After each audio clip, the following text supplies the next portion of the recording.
Professor Dr. Patrick Verkorjian, Chief Executive Officer, Global Center for Adaptation. Dr. Akuimi Adesina, President of the African Development Bank Group.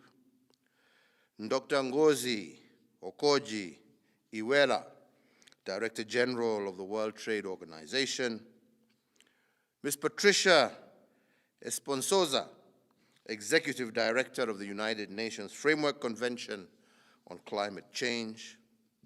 Ladies and gentlemen, I am pleased to join you at this important event on adaptation to climate change. This is an issue of great importance, not only to me and my administration, but also to all our Kenyan people and the entire African continent. I note that this inaugural lecture on adaptation on Africa, and I'm pleased that the first edition is taking place here in Kenya. Ladies and gentlemen, the recently released sixth assessment report of the UN Intergovernmental Panel on Climate Change has confirmed that the African continent is the region most exposed to and adversely impacted by climate change. We are together seeing major climate change impacts across our African continent.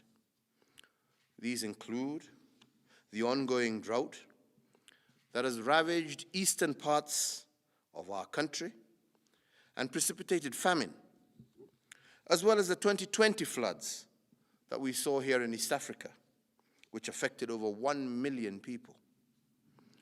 Additionally, and this is notable, is that the worst locust outbreak in 25 years, which left about 1 million people food insecure in the Horn of Africa, and the March 2019 Cyclone Ida, which affected more than 1.5 million people in Mozambique. Further evidence does indicate that climate change will have a devastating sub-economic impact across the world, but quite severely here in Africa. If we do not take any action, Africa could, as a consequence, see its gross domestic product contract by up to 30% by 2050 due to climate change. While impacts will vary across the region, we anticipate that climate impacts will lead to overall yield reductions of at least 20% by 2050. Increased flooding will raise the risk of malaria, while frequent droughts will put severe stress on our water resources. So, ladies and gentlemen, for Africa, a low-emitting continent, the main priority is adaptation, and it is now an urgent imperative. We need to accelerate action to moderate the negative impacts of climate change, facilitate adjustment to expected climate impacts, and strengthen our capacity to absorb, accommodate, and recover from climate change effects.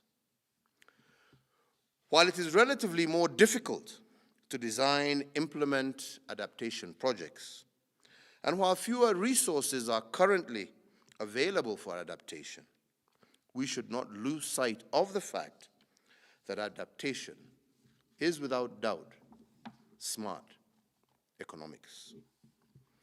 Indications are that for an investment of $800 million in developing countries in climate adaptation programs, this would see and result in benefits of up to $16 billion per year. So, ladies and gentlemen, let me say that Kenya has deployed significant financial resources to scale up its adaptation efforts. We have mainstreamed adaptation into our national development strategy and aligned it to future expected impacts of climate change. Kenya's updated national determined contributions provide a comprehensive overview of adaptation priorities that require international financial support.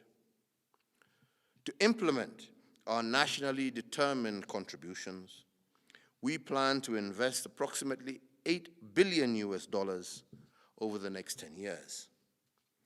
This is just 10% of the total investment needed of the NDCs, and we therefore need support from our international partners. The financing challenge is not peculiar to Kenya.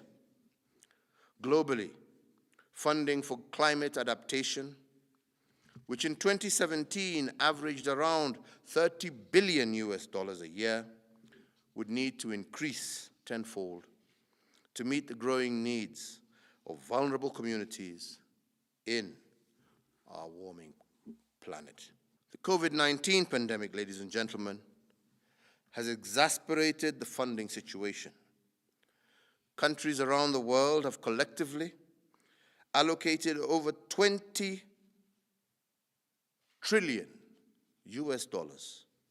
in COVID stimulus packages, thereby reducing greatly the resources available to combat climate change. However, climate cannot wait while we address COVID-19. We must address these two challenges together. Indeed, to make recovery truly sustainable, we need to institute green recovery measures that integrate adaptation and mitigation measures.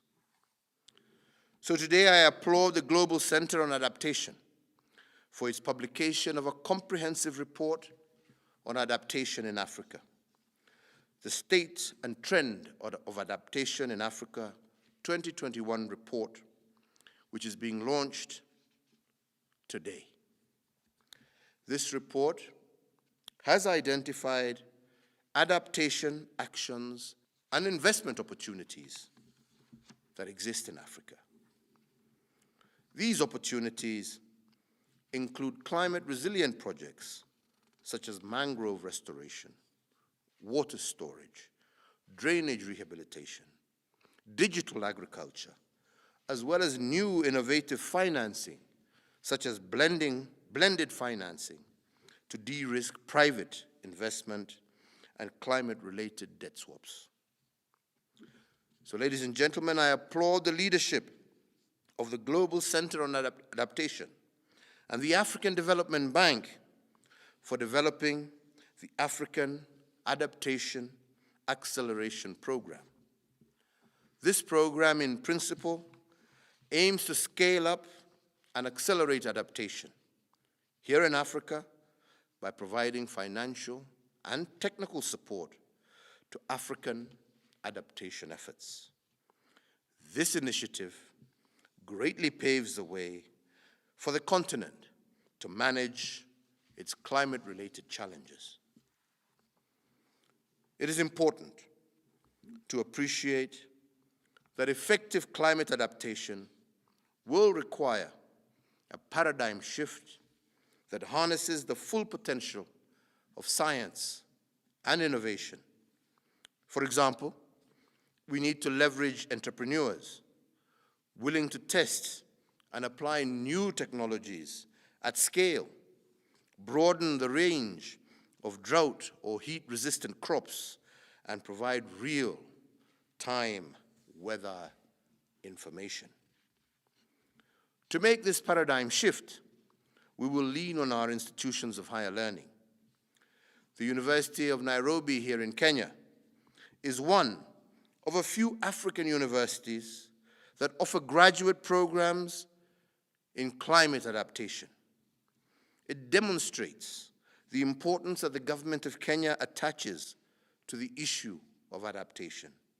And I am hopeful that this session today will also open new opportunities to the University of Nairobi and the other forward-learning institutions in our country. In conclusion, ladies and gentlemen, and indeed as you are in no doubt aware, the upcoming COP26 in Glasgow has dedicated sessions on adaptation and financing. We are, in this context, keen to harness this platform to identify good adaptation practices and to catalyze public as well as private sector funding for adaptation programs in Africa, which can be presented during the upcoming COP26 summit. I thank you all and wish you very fruitful deliberations.